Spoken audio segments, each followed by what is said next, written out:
Venezuela மீது தாக்குதல் நடத்தியதை கண்டித்து சென்னை அண்ணா சாலையில் உள்ள அமெரிக்க தூதரகத்தை முற்றுகையிடச் சென்ற மார்க்சிஸ்ட் கம்யூனிஸ்ட் கட்சியினர் கைது செய்யப்பட்டனர். இதுகுறித்த விவரங்களுடன் செய்தியாளர் தமிழரசி இணைந்திருக்கிறார். தமிழரசி, விவரங்கள்.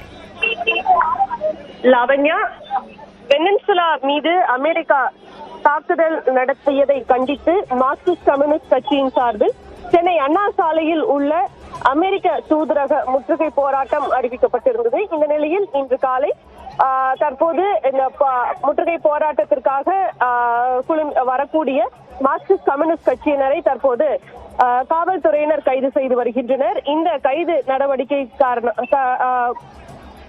மார்க்சிஸ்ட் கம்யூனிஸ்ட் கட்சியினர் அதாவது ஆர்ப்பாட்டம் நடத்த அனுமதிக்க வேண்டும், அதன் பிறகு கைதாகிக் கொள்கிறோம் என தெரிவித்தனர். இருப்பினும் போராட்டம் நடத்த அனுமதிக்காமல் காவல்துறையினர் அவர்களை கைது செய்து வருகின்றனர். இதன் காரணமாக போராட்டக்காரர்களுக்கும் காவல்துறையினருக்கும் இடையே கடுமையான தள்ளுமுள்ளு மற்றும் வாக்குவாதம் ஏற்பட்டு வருகிறது. இதன் காரணமாக அவர்கள் குண்டுகட்டாக காவல்துறையினர் கைது செய்து வருகின்றனர். மேலும் அமெரிக்க தூதரகத்தை சுற்றி இன்று பலத்த போலீஸ் பாதுகாப்பு போடப்பட்டிருக்கிறது. இந்த நிலையில் தற்போது இங்கு வரக்கூடிய மார்க்சிஸ்ட் கம்யூனிஸ்ட் கட்சியினர் குண்டுகட்டாக கைது செய்து வருகின்றனர். இந்த காட்சிகளை தான் நாம் பார்த்து வருகிறோம். லாவண்யா, விவரங்களுக்கு நன்றி தமிழரசி.